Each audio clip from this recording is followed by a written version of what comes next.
Assalamualaikum Sportifier, inilah podcast Sportify. Lama tak berjumpa, tapi bukan berarti tidak berjumpa lagi. Bersama saya Yusuf Ibrahim dan dua tamu saya yang tentunya nggak asing.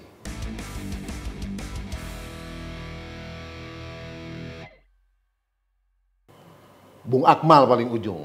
Ya. Pengamat kiai bola katanya. Bahaya ya. Dari yang tengah, saya manggilnya Bung Eko Mau, pakar hukum olahraga dan juga pengamat bola. Kurang Persib. Ya. Makanya saya undang di sini karena topik hari ini tentang Persib Lautan Juara. Bukan Persib kalau kata Bobotoh, Persib. Yang betul pengucapan kamus ya, Persib, Persib, persatuan. padahal kan persatuan. Nah, tapi kalau dianggap Persib, dianggap entitas, persatuan dong. Persib iya. Ya, oke. Jadi kalau ngomongnya Persib bukan Bobotoh. Oh begitu. Kalau Persib Bobotoh. Tapi saya kan orang Indonesia. Iya nggak apa-apa. Sesuai EYD. Iya benar. Nah, yang pertama mungkin ke Bung Eko Mau. Langsung aja. Melihat situasi terkini, Persib hampir dipastikan juara. Tapi kemarin sempat tertunda sedikit gara-gara kalah dengan Malut. Ya. Nah, kedalaman dari yang Bung Eko tahu, Persib ini saat ini bagaimana? Iya, jadi itu adalah peristiwa di mana Persib kalah, tapi medsos tetap dipenuhi kata-kata alhamdulillah dari Bobotoh. Karena Bobotoh justru pingin pestanya itu di Bandung. Jadi nggak apa-apalah, ketunda kan. Ini kan bukan gagal juara, tapi ketunda gitu ya.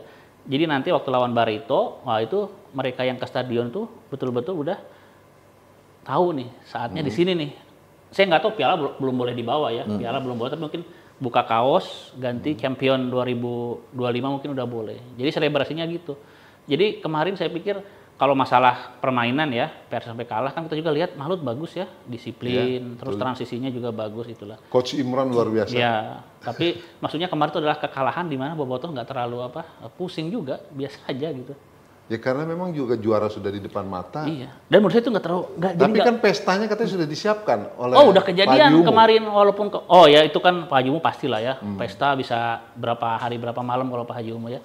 Tapi kemarin persiapan pesta udah itu. Jadi walaupun Persibnya kalah, jalanan Kota Bandung macet ya. Tetap Terus ya? Pak Supati tetap ya beberapa oknum Bobotoh juga membuat jalanan jadi nggak kondusif gitu. Udah terjadi petasan nyala terus sampai jam 2 jam 3 gitu. Kebetulan rumah saya kan di bawah ini dekat flyover Persupati.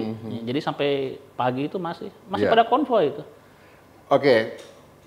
Bung Akmal melihat tertunda. Tapi kan ini masalah waktu aja nih, Mas. Betul. Ya, buat saya ini mungkin ya, buat para Bobotoh ada tulisan ini, satu Persib sejuta cerita.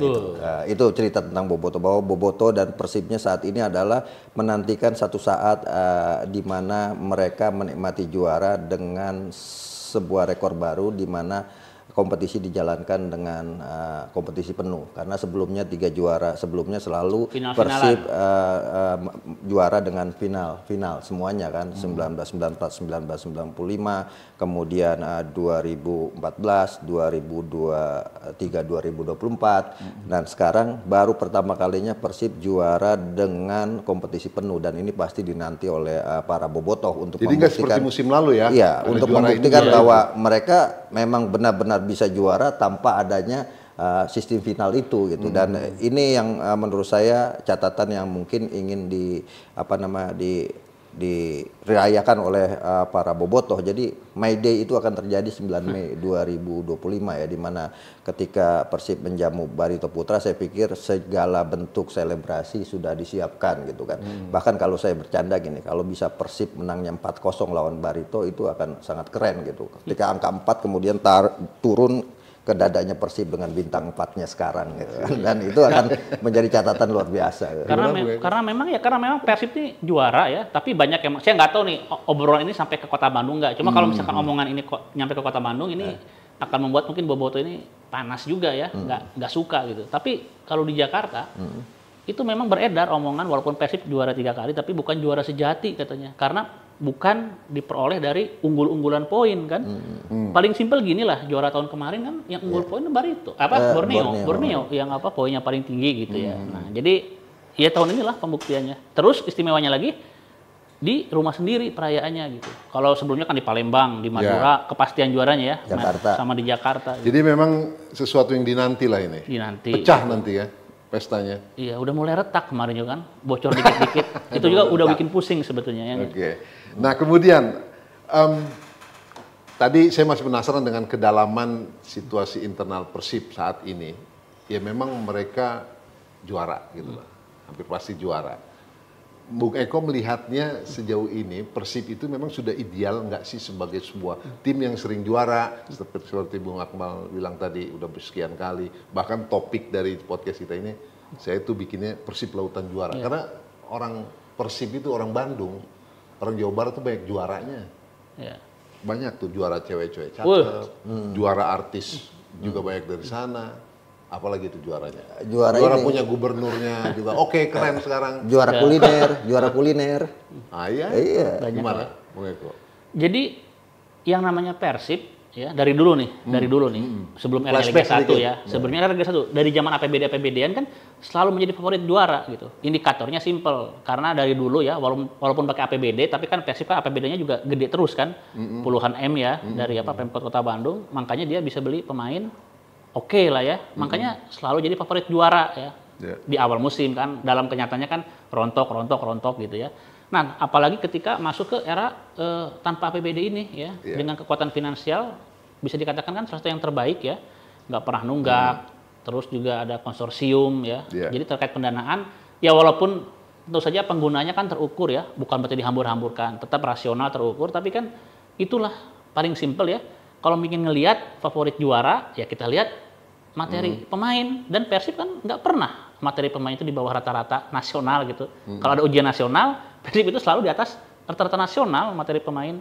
Makanya tiap musim favorit, ya itu biasa. Nah, dan musim sejak zaman Perserikatan pun begitu. Dari yang Perserikatan, saya ingat nih, ini maaf ya, saya bukan membandingkan dengan generasi sebelumnya.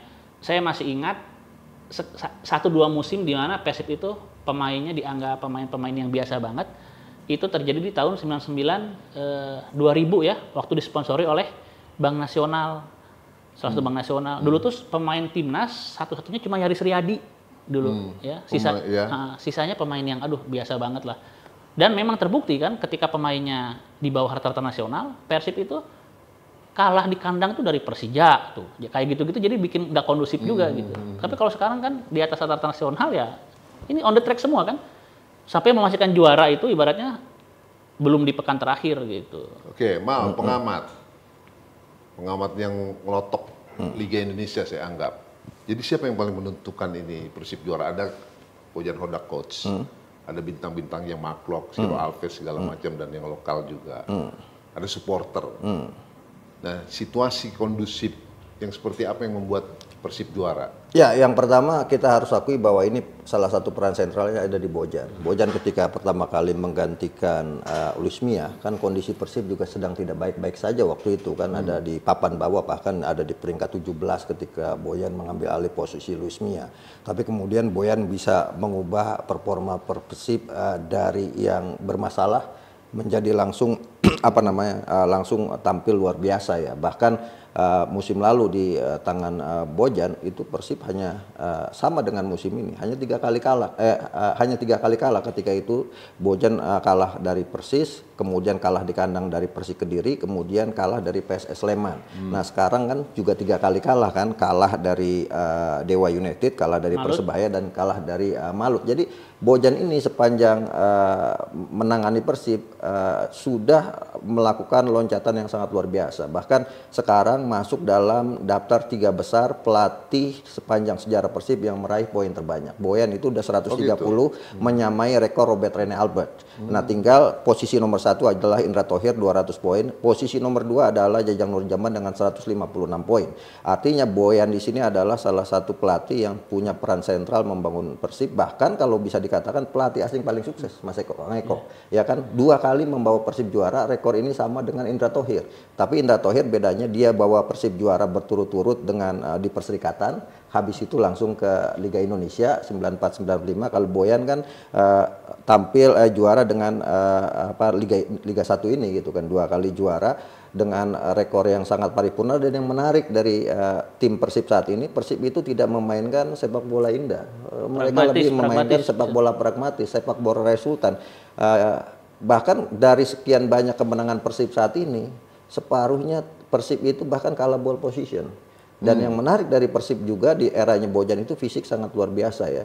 Ketika yang menarik dari Persib, ketika Persib tertinggal itu akan kelihatan bagaimana Persib punya ambisi besar untuk menang. Salah satunya misalnya yang terakhir kali ketika dia tertinggal dari Bali United 1-2 di kandang, habis itu bisa membalikan keadaan, tinggalan kemudian 1-0 dari Borneo FC, kemudian bisa membalikan situasi, jadi bisa remontanda istilah sekarang kan ya kan, membalikan situasi, dan itu yang terjadi di Persib. Bahkan disiplin ala Boyan ini yang sangat bagus. Yang kedua menurut saya Bojan ini punya punya kemampuan untuk melihat pemain yang dibutuhkan. Jadi tidak jor-joran beli pemain, dan termasuk yang sukses ketika melakukan perubahan pemain di putaran kedua. Ini salah satu kunci sukses Bojan. Musim lalu misalnya ketika kemudian Levi Madinda keluar ya kan, muncul Stefano Beltrame yang tampil luar biasa. Sekarang Stefano Beltrame keluar, Tyron Del Pino tampil sangat luar biasa gitu kan.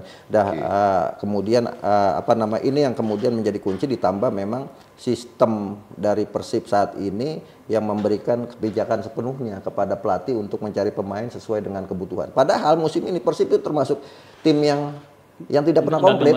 Iya kan, tidak pernah komplit karena pemainnya banyak yang cedera kan. Rezaldi Hehanusa, Deddy Kusnandar, kemudian Dimas Derajat, David Da Silva, bahkan Rahmat Irianto. Hampir separuh kekuatan utama Persib cedera, tapi mampu kemudian satu pemain dengan pemain lain saling melapis. Jadi tim utama Persib itu tidak berbeda jauh dengan tim cadangan. Ini yang berbeda dengan tim-tim lainnya. Misalnya pesaing utamanya Dewa United, Persebaya. Ketika pemain utamanya hilang, maka mereka susah untuk kemudian menemukan permainan terbaik. Dan beruntung Persib punya Bojan. Betul. Beruntung banget. Sangat beruntung. Bahkan bisa dibilang kalau sekarang misalnya nih ada patung Ajat Sudrajat, bisa jadi kemudian ada patung Bojan di Persib di Bandung gitu kan. Karena ini adalah pelatih asing pertama yang mampu membawa Persib 2 kali juara. Cuma PR yang paling penting adalah bagaimana Persib bisa konsisten ke depan. Yang paling penting karena di kita ini kadang-kadang juara liga ini seperti katak dalam tempurung. Heboh di dalam negeri, tapi ketika main di luar negeri tim-tim kita nggak bisa bicara banyak gitu. Nah ini PR buat Bojan. Musim depan Persib tuh harus bisa tampil dan berprestasi di Asia. Itu PR-nya. Yang kedua, Persib kalau bisa mempertahankan gelar juara, hat-trick. Untuk pertama kali belum ada tim yang hat-trick. Kalau double back to back champion sudah ada Bali United. Sekarang Persib dengan bintang 4-nya setara dengan Persipura yang juga punya bintang 4. Musim depan Persib punya momentum untuk jadi bintang 5 gitu kan. Karena yang bintang 5 di Indonesia terbatas. Haji, tapi ini Bung Akmal ya, siapa yang meragukan. Tapi tadi terkait patung Ajat. Nah, itu harus dikoreksi ya. Kenapa? Ya itu. Jadi selama ini kan banyak yang mengatakan patung di Jalan Lembong, Tamblong di Kota Bandung itu patung Ajat. Masih ada kan? Masih ada, patung Ajat, patung Persib ya. Nah, saya bertanya sendiri waktu itu, ketemu dengan almarhum Pak Ateng Wahyudi ya, mantan wali kota Bandung, mantan ketua umum Persib. Saya bertanya kepada Pak Ateng gitu. Nah, Pak Ateng mengoreksi, itu bukan patung Ajat, bukan patung Persib katanya. Saya juga kaget kan, karena selama ini puluhan tahun. Tapi look like Ajat loh. Iya, karena keriting itunya. Ini siapa? Nah, Pak Ateng mengatakan itu adalah patung yang dipersembahkan untuk warga kota yang suka sepak bola gitu. Nah, ketika di tahun patung itu berdiri, Persib memang lagi bagus, terus Ajat jadi bintang, nah itu persoalan lain. Tapi nggak pernah dimaksudkan patung itu untuk mengkultuskan satu orang, apalagi Persib pun tidak. Maaf, bukannya ada caption plat ini ya? Bahwa itu Ajat Sudrajat? Nggak ada. Jadi Pak Ateng sendiri mengatakan patung perorangan juga jangankan perorangan, untuk Persib pun tidak gitu. Dan menurut saya itu sudah betul. Beliau kan pejabat publik ya, pejabat publik. Jadi ketika pejabat publik itu memang disponsori oleh salah satu produk tembakau besar ya. Tapi ketika di ruang terbuka membangun sesuatu diperuntukkan kepada kelompok tertentu, ya nggak benar juga. Jadi yang benar tuh menurut saya Pak Ateng. Untuk seluruh warga kota yang mencintai sepak bola. Kan dan nggak sepenuhnya itu adalah representasi personifikasi Kang Ajat Sudrajat. Betul. Nah terus ini kota yang punya patung bola kan di Indonesia nggak banyak ya. Yang saya tahu nih, Ramang, ya. Ya, di Makassar. Nah, terus ada Ribut Ribut Waidi Waidi. di Semarang. Nah, udah itu aja. Jadi Oke. kehendak ya pemimpin yang memahami bahwa oh ini rakyat saya memang suka sepak bolanya bukan sembarangan, ya sedikit. Ya, tapi juga jangan lantas kita ganti dengan Bojan Hodak. Jangan. Makanya. Karena ada sir begitu tadi. Ini mengkultuskan ini bahaya. Bukan, ini bukan mengultuskan, bagian dari apresiasi kan bisa jadi. Misal di Stadion Lu Emirat, ikut-ikutan ya kan di Justin Stadion mau bikin Emirat patung ini ada loh, STI loh. Robin van Persie gitu kan. Kemudian di beberapa ada patung-patung Cristiano Ronaldo dan sebagainya. Saya pikir itu kan bagian dari apresiasi terhadap sebuah prestasi yang didapat. Bisa jadi apresiasi itu kan menjadi stimulan untuk generasi ke depan untuk melakukan Kiai bola kok mau bikin patung. loh, patung kan bukan berarti untuk disembah. Ini kan ceritanya akan jadi menarik. Enggak, ini nyambung dengan ini Gubernur Jawa Barat yang baru. Ah, iya itu. Suka patung. Dia tahu aja yang diprotes soal bikin patung bukan, itu kan bagian dari seni yang bisa menjaga kearifan lokal leluhur kita kan gitu. Jangan kemudian segala sesuatu dianggap musyrik gitu. Kata ucapan Kiai bola Bung Akmal. Nah, tapi ada sedikit nih, Bung Eko. Sekarang ini kan liga kita pemain asing sampai dengan 8. Pelatih kebanyakan didominasi pelatih asing. Buat Persib, karakter Persib sebagai tim tradisi, ya kan, yang kuat, masyarakat Jabar kuat, Bandung kuat. Tradisi bolanya, karakternya hilang nggak? Menurut saya itu hilang jelas ya, tapi peluang untuk mempertahankan dalam artian pemain Bandung yaitu ada juga karena kan Persib ini kan selain karena kemampuan finansial dia bisa beli pemain asing kan, grade terbaik, tapi kan dia nggak menyepelekan pembinaan juga ya. Kalau kita telisik lebih jauh itu pembinaan jalan, setidaknya sedang terus diupayakan ya, jadi bukan diabaikan. Nah terkait kok nggak kedengeran gaungnya kalah sama Persib sendiri ya, iya tuh pembinaan ini kan nggak seksi ya, namanya pembinaan ini nggak seksi gitu, sponsor uang juga nggak segemerlap yang Persib di Liga Satunya gitu. Tapi kalau misalkan tentang kehilangan karakter, identitas, marwah, kayaknya enggak. Tapi kalau misalkan berkurang drastis ya iya kan semua klub seperti itu sekarang gitu. Yang kalau dinarasikan buat Bung Eko itu karakter sepak bola Jawa Barat, Bandung, Persib utamanya. Masih ada, kita kan bisa melihat kita bisa melihat ya. Kalau misalkan karakter sepak bola Bandung kita kan udah nggak ngomongin tiki taka ciri khas Persib dulu ya main chance, sekarang enggak ya. Tapi kita bisa melihat garis aja misalkan kayak Febri, ya. Febri Bo ini asli Bandung, asli. Kita bisa lihat telusuri tuh. Ya, nasabnya, DNA-nya DNA sepak bola Bandung. Terus siapa lagi? Beckham Putra. Ngomongin DNA di Beckham Putra. Telusuri itu masanya sepak bola Bandung gitu nasabnya gitu. Jadi menurut saya Persebaya gitu ya. Saya cuma melihat dua inilah, Persib Persebaya itu walaupun punya kekuatan finansial dan kemampuan untuk beli pemain asing atau pembinaan mereka nggak abaikan. Tapi keren nih, ini ngomong DNA, ngomongin nasab. Ada nasab yang sedang ramai di Persib itu terkait kapan tanggal lahirnya. Ini yang menarik kan. Ada yang perdebatkan adalah 1999 dengan nama 1919 Bandung Industri Football Bond gitu kan.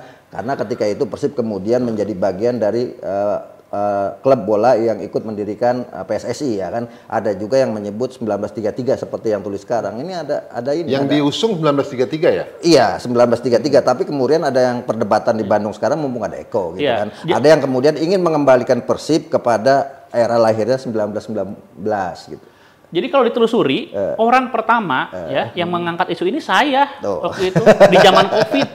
Kenapa iseng? Enggak, ya, bukan iseng gini loh. Jadi kota Bandung, kota dengan banyak kampus terbaik ya, orang-orang yang katanya berpendidikan, itu menurut saya tidak tercermin di mayoritas bobotohnya gitu. Ya, itu salah satu yang paling fatal menurut saya adalah bobotoh ini nggak kritis terkait identitas. Itu kan paling utama ya. Sejarah klubnya ini paling utama itu loh, menurut saya ya. Jadi kita tuh mendukung tim yang mana? Nih, maaf ya, kayak di salah satu kota kan, ini yang mana nih? Tim yang aslinya itu harus jelas gitu. Jangan karena yang ini lagi bagus ikut-ikutan aja, jangan gitu. Nah, Persib harus clear tahun lahirnya berapa. Kalau ada salah satu Kang Atep Kurnia Jadi waktu itu saya membaca tuh. Tapi beliau ini kan bukan influencer ya. Waktu itu sorotan media masih nggak ke dia lah. Nah, saya undang waktu itu ngobrol-ngobrol di podcast itu perdebatan langsung gitu. Yang gerah ya, karena puluhan tahun 1933 tahunnya kan. Budayawan dan sejarawannya bilang apa? Iya, versinya peneliti pertama ini bukan yang dari Unpad kan. Yang pertama ini mengatakan bukan 1919 tapi 1924 kalau nggak salah. Oke. Dasarnya ada literasi apa.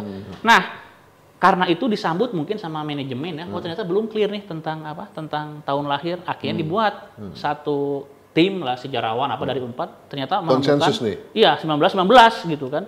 Nah, akhirnya kan saya waktu itu agak aneh juga, ini ngapain kok ributnya di sini. Waktu itu ada logika simpel kan, PSSI aja didirikan oleh Persib. Masa iya Persib sebagai pendiri PSSI? Dan sekarang di statuta PSSI disebutkan ada 8 tim yang tidak boleh berganti nama karena dihormati sebagai pendiri. Salah satunya Persib. Kalau Persib 1933 berarti kan Persib nggak mendirikan. Nggak boleh ganti nama dan nggak boleh pindah ya? Iya, makanya itu kan uniknya kan. Ya ini mungkin cuma ada di Indonesia ya. Di dunia lain nggak ada tentang BON itu loh. BON ya. Jadi ikatan-ikatan sepak bola yang berasal dari BON nih. Jadi cikal bakalnya perserikatan ya. Jadi bisa jadi ini pengamatan saya yang nggak terlibat langsung ya. Bisa jadi sebetulnya yang mendirikan PSSI itu memang orang-orang sepak bola Bandung, tapi memang bukan Persib gitu loh, tapi BIVB itu.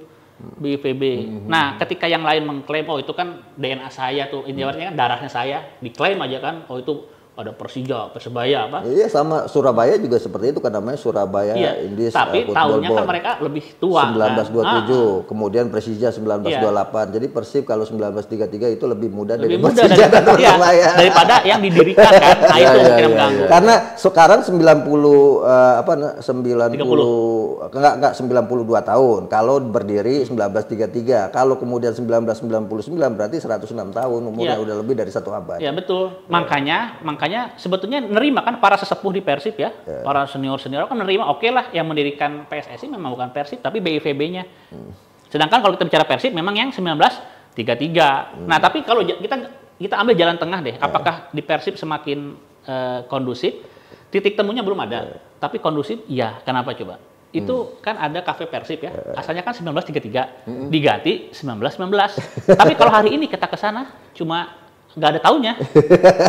Iya, nggak ada tahunnya. Karena menurut saya itu bukan hal yang sepele loh tentang identitas klub ya. Jadi belum final nih? Belum final. Jadi masing-masing punya argumen yang logis gitu loh, masing-masing.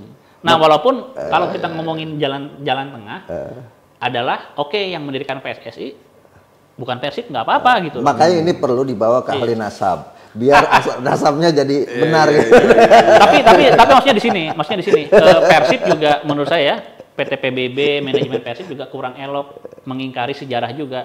Setiap kali, udah 2 tahun ini ya, 2 tahun ini setiap 14 Maret itu nggak pernah mereka ada ucapan, ada apa gitu ya. Artinya apa? Artinya mereka sebetulnya berpegang teguh sama yang mereka temukan lewat tim sejarah itu, 1919. Karena kalau setiap Januari, mereka bikin konten kan, ucapan apa. Tapi setiap tanggal 14 Maretnya enggak. Jadi mencopot tahun di Cafe Persib itu ya hanya untuk meninabobokan Bobotoh. Kan tadi saya udah bilang nih, daya kritis Bobotoh ini nggak sebanding dengan image bahwa Bandung itu orang-orang yang terdidik, kritis enggak. Menang banyak lah. Karena gini, Persib ini kita lihat ya, kepengelolaan pertandingan aja. Ada Bobotoh yang meninggal kan, Bobotoh meninggal, terus carut marut masalah tiket. Tiba-tiba Persib juara tahun kemarin, dininabobokan. Udah berhenti, nggak ada lagi yang bersuara tentang itu, semua berpesta. Apalagi musim ini nih, kalau Persib ya insya Allah ya back to back juara lagi, udah. Semua persoalan yang harus dikritisi oleh Bobotoh hilang. Gitu. Tugas orang seperti Kang Eko. Ya maksudnya sama yang inilah kan, kalau saya kan udah tua ya. Banyak kan, apa seperti Bung Eko Maung lain kan ada. Saya ambil contoh, mungkin yang paling ekstrim membandingkan Bobotoh, bandingkan dengan Jackmania. Setelah COVID, manajemen Persija akan menaikkan tiket. Saya masih ingat ceritanya itu. Boleh dibantah, tapi ini benar, saya nggak mengada-ngada. Menaikkan tiket. Argumennya logis. Cari lapang di Jakarta susah. Terus katanya pengin juara. Jadi pemain-pemain kan nyari yang mahal ya. Tapi Jackmania keberatan dengan naiknya kok tinggi banget ya. Nah, tinggi banget gitu. Akhirnya ketemu lah. Dan Jackmania karena punya bargaining power yang tinggi juga, akhirnya manajemen kan mau duduk ngobrol. Beda sama Persib kan. Kalau kita lihat berita-berita, ya ngobrolnya ngobrol-ngobrol meninabobokan aja gitu. Kalau ini benar-benar ngobrol, ada dialog, akhirnya ada jalan tengah tuh. Jadi tiket Persija naik, tapi nggak setinggi itu. Alasannya apa? oh Persija ini kan supporternya banyak yang mungkin PHK terus Jackmania juga rata-rata kan menengah ke bawah akhirnya itu tiket tetap naik tapi enggak versi manajemen. Nah di Persib nggak ada, kita lihat nih kronologis aja naiknya tiket Persib nggak ada dialog sama supporter, terserah PT aja. Kapan terakhir pernah ada sarasehan untuk ngomongin Persib dari Boboto dan pengurus? Iya sarasehan, makanya sarasehan kan sekedar formil aja ya, mungkin untuk meredam karena kalau nggak ditemuin itu Boboto kan mereka demo di depan di depan Geraha Persib. Jadi yang perlu turun gunung siapa, akademisi atau gimana? Akmal lah. Akmal sama Bung Toel. Akmal the Jack dia. Gitu. Jadi menurut saya gini ya, kalau misalkan banyak bobotoh merasa manajemen Persib seenaknya, ini seenaknya ya, tidak melihat bobotoh itu sebagai elemen yang penting ya itu karena bargaining power-nya rendah. Kalau bargaining power bobotoh itu di mata manajemen tinggi ya, pasti merunduk, pasti mau dialog gitu. Ketokohan dari supporternya hilang saya pikir ya. Jadi setelah era siapa? Aibetik udah nggak ada lagi gitu. Itu harus diakui menurut saya ya. Tapi bagaimanapun menurut saya adalah Persib ini role model di sepak bola Indonesia saat ini ya. Itu betul. Gitu kan. Dengan kekuatan utamanya adalah supporter. Ini menggambarkan bahwa sejatinya kekuatan utama sepak bola Indonesia ini saat ini bukan pada pengambil kebijakan. Sebenarnya kekuatan utama supporter sepak bola Indonesia itu ada di supporter. Saya jadi ingat ketika kita masuk 10 besar ranking AFC. Klub-klub Indonesia, salah satu nilai yang paling tinggi adalah supporter. Nah ini yang kemudian menurut saya sebagai nyawa ke-12 supporter sepak bola kita ini harus diberikan ruang ya. Sekarang kan tidak ada supporter tandang. Ini kan jadi salah satu problem sendiri gitu kan. Kapan mau diselesaikan? Nah itu kan kemudian yang harus dibenahi. Artinya gini, jangan sampai tragedi 135 orang meninggal dunia itu terulang ke zaman-zaman berikutnya. Karena itu yang paling penting adalah jangan sampai kemudian ini dipetieskan kapan supporter tandang akan diberlakukan. Tidak jelas, saya pikir itu tidak elok. Jadi kalau menurut saya PSSI harus segera mengambil satu kebijakan seperti misalnya mengambil rule football spectator X gitu kan. Di regulasi FIFA, saya lupa pernah baca atau dengar, itu tidak secara tegas bahwa supporter punya peran terhadap sebuah klub. Benar nggak? Iya. Bukan tidak punya peran, perannya dalam hal apa? Maksudnya mengambil kebijakan. Supporter ini harus clear nih. Enggak, ini Akmal pasti tahu juga. Supporter itu bukan football family. Nah, itu harus kan jadi para supporter ya jangan kegeeran. Supporter bukan kalau nggak ada football family. Bukan football family. Nah, itu mungkin yang nggak ada korelasi dengan regulasi FIFA. Betul. Jadi gini, walaupun supporter bukan pengambil kebijakan, tidak juga punya hak pilih dalam pengambilan keputusan PSSI, tapi kita harus akui bahwa supporter sepak bola adalah sumber utama dari kekuatan sebuah klub, dalam hal ini pendanaan salah satunya dari supporter ya, gitu. Nah, makanya ini yang ironis ya. Saya bilang masuk aja ke Persib ya. Jadi kan gini kan banyak istilah atau demo supporter Persib itu kan jangan ngambil bati ya. Jadi supporter itu menyadari bahwa mereka tuh dieksploitasi karena keberadaan mereka kan besar nih. Jumlahnya besar ya. Daya beli juga tinggi di Bandung ya. Dieksploitasi sama klub. Ya salah satunya dengan ke sponsor kan. Mereka nawarin kami punya sekian juta. Iya betul. Tapi maksud saya bargaining power loh. Jadi betul supporter itu bukan pengambil kebijakan, tapi harusnya kan dia lagi-lagi Jackmania saya ambil contoh ya, harusnya berperan sebagai pressure group gitu loh. Nah pressure group ini adalah mereka yang di luar sistem, di luar lingkaran, tapi tindak tanduk mereka, gestur ya, itu dipertimbangkan oleh si pengambil keputusan yang formil ini. Nah kalau di Bandung tidak, jadi bobotohnya menggerutu ya, dieksploitasi, dimanfaatkan buat nyari keuntungan ke sponsor itu, nyadar mereka nih, tapi mereka nggak punya bargaining power untuk Tapi kan ada satu kejadian yang kemudian kemarin sempat Persib dihukum tidak boleh tanpa penonton kan, ketika kemudian Boboto memberikan pressure kepada manajemen pasca kejadian pertandingan melawan Pot FC kan, iya kan, ketika di pasca Pot FC kemudian ada supporter yang melakukan protes yang kemudian dijawab oleh hand dan sebagainya dengan cara yang tidak baik, tapi kemudian kan menimbulkan problem setelah itu kan. Nah itu kan artinya sebenarnya supporter juga punya daya kritis untuk mengkritisi. Cuma masalahnya adalah manajemen mau anggap atau tidak kan itu kan. Banyak variabel. Makanya saya bilang dininabobokan ya. Jadi ini kultur juga nih ya. Manajemen tahu betul kultur orang Sunda, orang Bandung, orang Jawa Barat. Kalau dipenuhin ini namanya diam dulu aja gitu. Seperti dicabut tahun kelahiran Persib itu. Kan asalnya 1933. Tiba-tiba sama PT PBB 1919. Ribut nih, ribut nggak terima udah dicopot. Tapi apakah manajemen artinya mengakui 1933? Enggak. Setiap tanggal 14 Maret nggak ada ucapan, nggak ada apa gitu. Jadi, kalau 1933 kan 14 Maret, kalau 1999 5 Januari kan, iya kan? 1919. Iya kan, 1999 5 Januari ini masih perdebatan. Tapi menurut saya yang paling menarik sekarang ini Persib ini udah mau bintang 9 gitu kan. 5 kali juara di era perserikatan, 4 kali ya. Dari bintang 8-nya Pak Prabowo menjadi bintang 9 nih. Bintangnya NU nih kok. Iya, inilah kenapa manajemen Persib merasa di atas angin PT PBB. Jadi selama ini kan gini, dari role model ya terkait bisnis, kepengelolaan klub, itu kan memang role model dari tahun 2010-an lah, awal konsorsium masuk ya.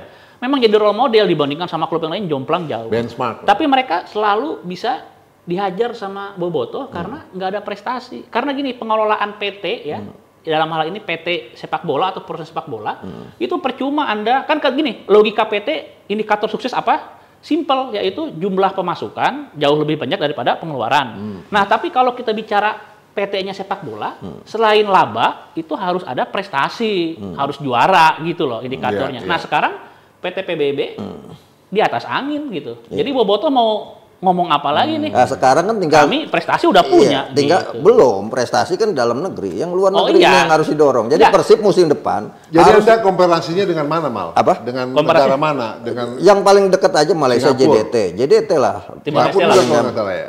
Singapura juga dia punya. Iya, sekarang gini, kita ini kan yang menarik adalah klub-klub kita ini masih menganggap event internasional, regional maupun Asia gitu sebagai sebuah beban gitu kan. Padahal sekarang hadiahnya sudah sangat luar biasa. Tidak ada lagi klub-klub kita yang kemudian berprestasi tinggi di level Asia misalnya. Sebagai contoh 1970 kita punya PSMS Medan yang tampil sebagai semifinalis Liga Champion Asia.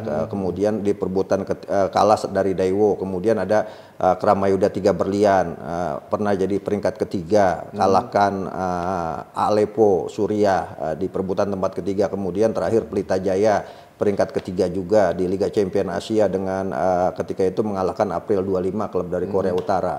Terakhir ya kita prestasi yang paling bagus adalah ya Persipura dengan masuk semifinal Piala AFC pada 2014. Nah, selebihnya ke sini kita itu menganggap penampilan di Piala AFC itu sangat tidak memberatkan, sehingga kemudian orang menganggap ini tidak penting, yang penting kita juara. Jadi saya katakan kita ini katak dalam tempurung, kuar-kuar di dalam tapi enggak. Nah, ke depan menurut saya adalah ini tugas Persib sebagai ikon sepak bola. Kita ini harus malu. Kenapa?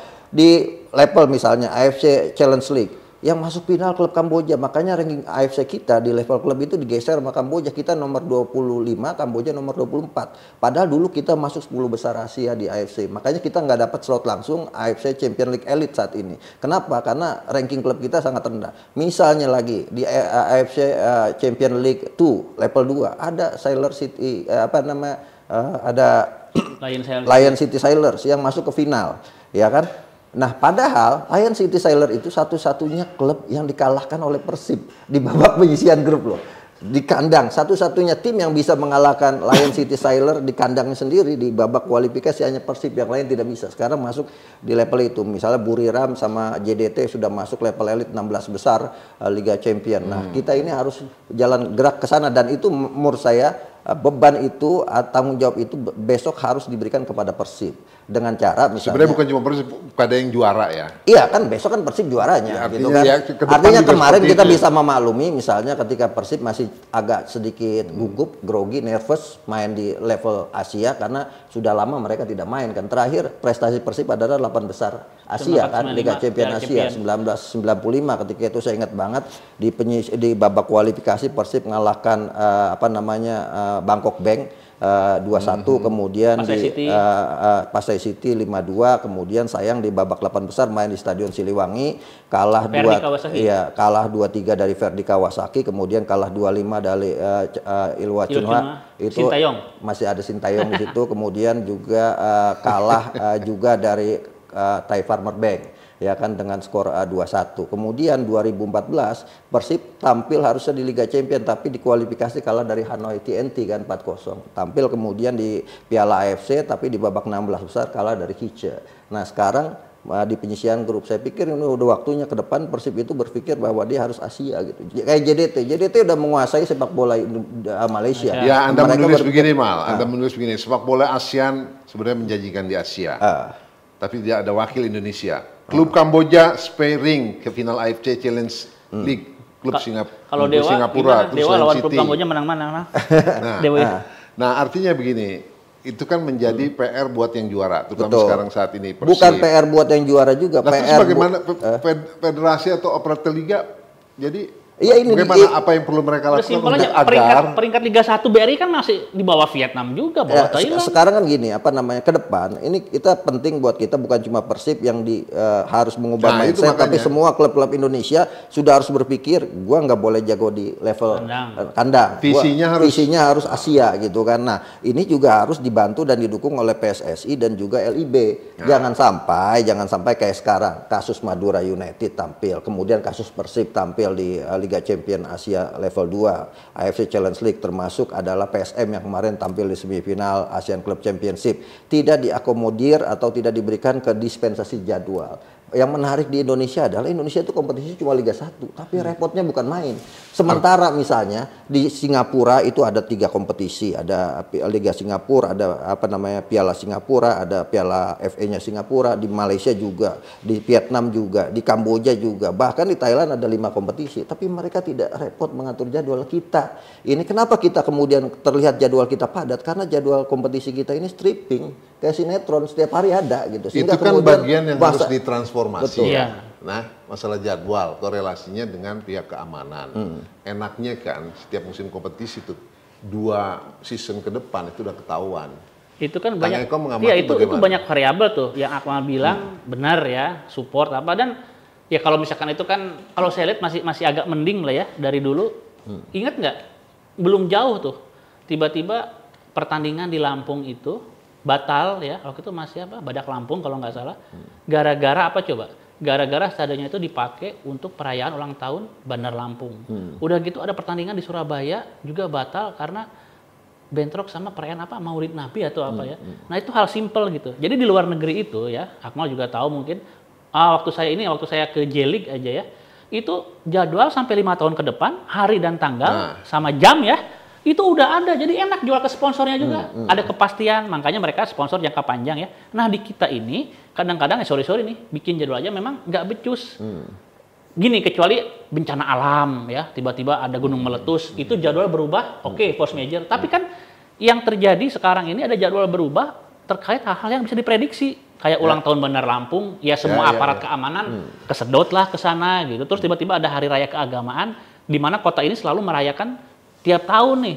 Masa iya tanggal segitu nggak diantisipasi gitu ya. Akhirnya nggak keluar izin keramaian misalkan. Nah, itu menurut saya memang harus pakai AI kayaknya nih, bikin jadwal. Ada nanti rumusnya. Ya, masalahnya mau dijalanin nggak? Iya, nanti coba gitu. Jadi masih jadi isu Mal jadwal ya? Ya masih jadi isu yang besar. Yang pertama itu, yang kedua yang menarik adalah ya kita harus akui bahwa ini Persib kan akan menjadi wakil Indonesia di AFC Champions League walaupun level 2 ya, akan lewat babak kualifikasi dulu. Nah, yang menarik dari Persib ini kan selain dia harus siap untuk tampil, saya katakan tantangan terberat Persib, saya tantang sekarang di kesempatan ini, Persib itu harus bisa mempertahankan gelar hat-trick juara. Ini akan menjadi catatan bagus sebagai role model sepak bola nasional. Yang kedua, Persib harus berprestasi di level Asia ketika dia ikut di event itu. Yang berikutnya adalah, ini kan yang menarik dari Persib adalah regenerasi yang akan dilakukan. Saya dengar dari Pak Glenn Sugita bahwa Persib harus melakukan regenerasi pemain dengan meremajakan tim tapi tidak mengubah target prestasi yang dicapai. Nah, ini yang menarik, mumpung ada Kang Eko nih gitu kan. Nah, sekarang kan Ciro Alves sudah pasti keluar. Umur-umur yang 34 tahun ke atas sudah pasti akan keluar gitu kan Ciro Alves. Kemudian kabarnya Tyron Del Pino juga akan goyongan berdua ke Malut United. Kemudian juga ada Victor Igbonevo, Ahmad Juprianto yang usianya sudah di atas 38 tahun. Victor Igbonevo nih kalau ini termasuk pemain yang beruntung, ya kan, 5 kali juara sama dengan Heri Kiswanto, gitu. Pemain yang 5 kali juara, Terus 3 Persipura, diantaranya dengan Persipura, 2 diantaranya dengan Persib, tapi sebenarnya tidak banyak menit bermain. Itu yang menarik.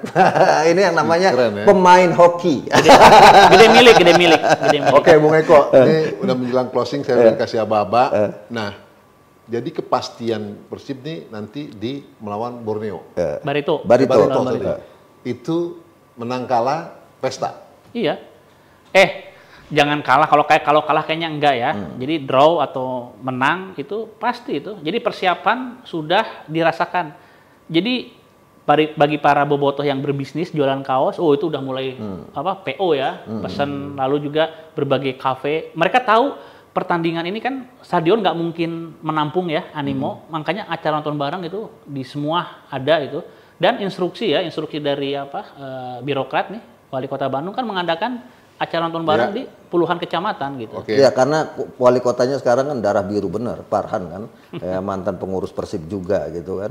Ini saya pikir Pangeran Biru ini akan ditahbiskan menjadi Raja Liga 1 Indonesia ya di May Day itu 9 Mei. Tapi menurut saya yang paling menarik Yusuf adalah bahwa Persib ini bukan cuma sekarang euforia pesta, tapi Persib harus sudah mulai berpikir ke depan bagaimana. Salah satunya adalah menutup lubang-lubang yang ini. Ini menurut saya yang paling ramai. Kabarnya Persib akan meremajakan timnya dengan mendatangkan salah satunya nih Alfrianda Dewangga untuk menggantikan posisi Ahmad Juprianto gitu kan.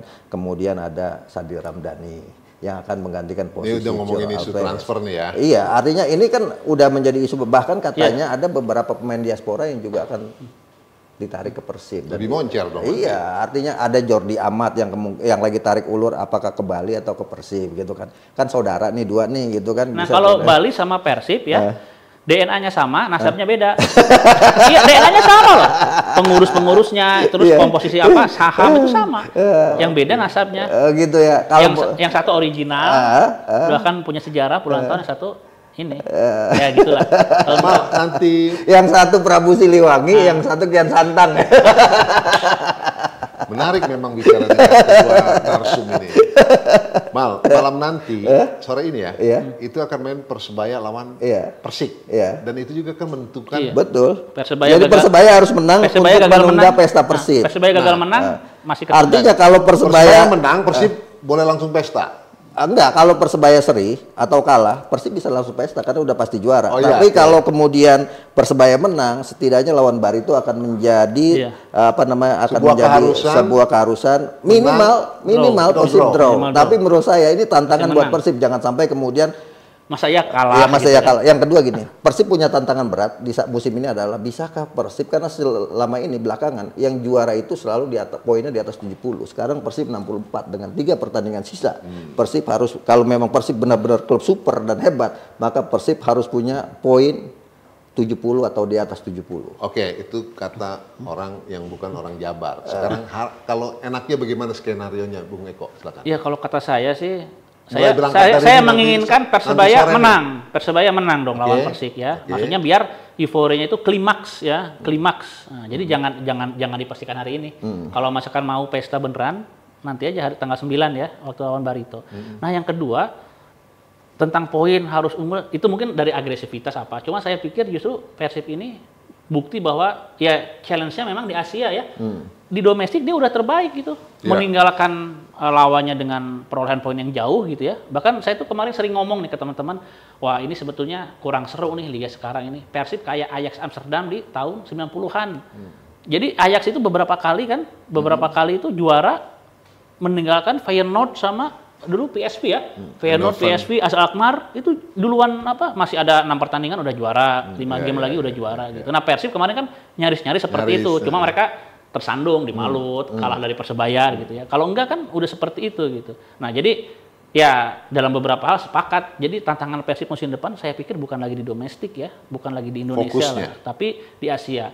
Itu dari prestasi Akmal bilang. Tapi menurut saya ini kalau misalkan memang betul ya, orang-orang Persib ini kan katanya bisnisnya jago, ini adalah etalase terbaik untuk menampilkan Persib gitu loh dengan segala macam. Mungkin mereka lebih jago lah cara nge-branding atau apa. Ini etalasenya etalase Asia loh, beda sama Indonesia. Saya tuh pernah waktu itu waktu di Filipina ya.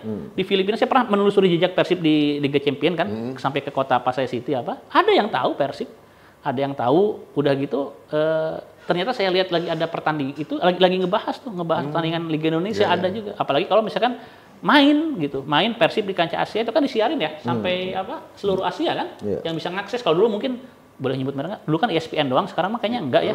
Banyak banget TV kabel yang bisa ngakses Dan pertandingan. saya yakin sih yang namanya Persib, Persija, Persebaya di Asia ya namanya kesebut lah. Cuma permasalahannya seperti Akmal bilang tadi, ya jangan yang disebut yang lampaunya, kekiniannya. Ya karena legasi yang paling utama itu adalah trofi. Iya. Yes. Gitu kan. Dan itu yang harus dilakukan oleh Persib di level Asia. Sehebat apapun Persib di level regional, kalau kemudian tidak bisa berprestasi di Asia ya belum merupakan sebuah klub yang hebat. Regional pun sebetulnya belum teruji kan, kalau regional kan ASEAN doang, itu juga belum loh. Persib aja belum di ASEAN gitu. Belum kokoh ya. Belum. Baik, Sportifiers, memang kalau bicara Persib nggak bisa pendek. Ya kayak harus tadi saya panjang. bilang gitu kan, satu Persib sejuta cerita. Ini baru sekali aja nih. Baru Udah. Satu Persib sejuta cerita, ya kan? Belum kita ngomongin transfernya nanti. Iya. Belum ngomongin ya yang yang kedepannya. Nggak kelar dalam satu podcast. Nanti kita akan undang lagi Bung Eko Maung, Bung Akmal. Tapi sekali lagi saya sudah ingin mengucapkan selamat buat Persib Bandung. Karena tinggal masalah waktu aja. Waktu. Terima kasih Bung Akmal, Oke. Bung Eko. Thank you. Iya. Sampai jumpa lagi. Sportifiers, sehat selalu Mumpung bersama. ada Bung Eko kan gini. Persib nu aing. Terima kasih. Assalamualaikum warahmatullahi wabarakatuh.